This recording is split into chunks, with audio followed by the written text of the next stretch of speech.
अब रुक कर लेते हैं पश्चिम बंगाल का भी, जहां गुरुवार को टीएमसी के आईटी सेल के चीफ के ठिकानों पर हुई ईडी रेड के विरोध में सियासी घमासान तेज है। शुक्रवार को बीजेपी और टीएमसी ने एक दूसरे के खिलाफ सड़क पर उतरकर विरोध मार्च तक किया। इस दौरान बयानों का शोर भी खूब देखने को मिला। पूरा मामला देखें इस रिपोर्ट में। बंगाल में पिछले 2 दिनों में जो हुआ और जो हो रहा है, उसकी 2 ये सबसे ताजा तस्वीरें आपके सामने हैं। एक तरफ ममता बनर्जी है तो दूसरी तरफ बीजेपी है, लेकिन समझने वाली बात यह है कि अब दोनों ही सड़कों पर हैं और आरोप प्रत्यारोप की कहानी तेज हो गई है। शुक्रवार को टीएमसी चेयरपर्सन और मुख्यमंत्री ममता बनर्जी ने आईपीएसी पर हुई ईडी की रेड के बाद एक रैली निकाली, जबकि ममता बनर्जी के खिलाफ बीजेपी ने विरोध मार्च निकाला और बीजेपी ने इसके खिलाफ टीएमसी को चुभन देने वाले सवाल उठाए हैं। देखिए, ममता बनर्जी की जो मार्च है वो भ्रष्टाचारियों बचाओ मार्च है।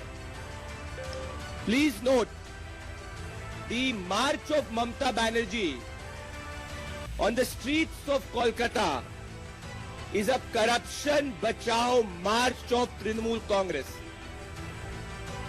ममता बनर्जी और तृणमूल कांग्रेस इस बात से घबराई हुई है कि जब पीएमएलए के एक्ट 2002 के हिसाब से सेक्शन 17 के हिसाब से जब सर्च और सीजर एक सेंट्रल इन्वेस्टिगेटिव एजेंसी करती है, एक प्राइवेट कंपनी पर करती है, तो ये अजीब विडंबना है। मैं भी सोच रहा हूं कि एक प्राइवेट कंपनी पर सर्च और सीजर इन्फोर्समेंट डायरेक्टरेट करे और दर्द ममता बनर्जी और तृणमूल कांग्रेस को हो।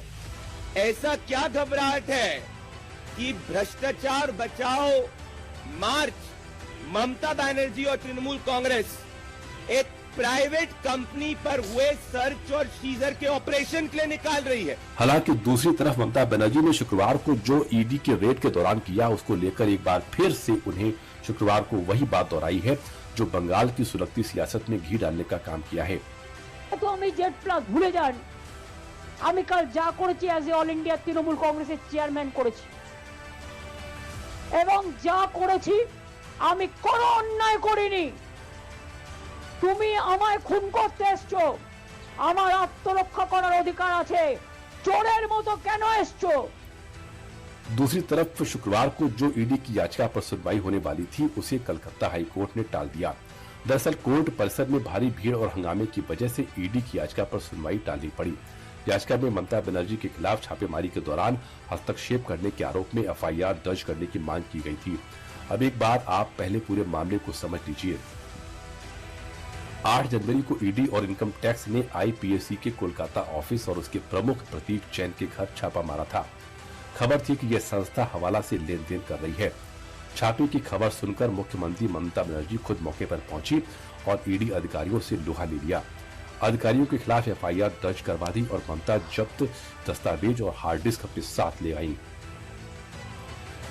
दरअसल ममता बनर्जी ने आरोप लगाया है कि आईपीएसी पर छापा मारकर उनका चुनावी रणनीति का भेद जानने की कोशिश की गई है, जबकि ईडी का कहना है कि ये एक्शन कोयला तस्करी के मामले में हुआ है, जिसमें कार्रवाई साल 2020 से ही चल रही है और आईपीएसी टीएमसी के लिए फिलहाल काम कर रही है।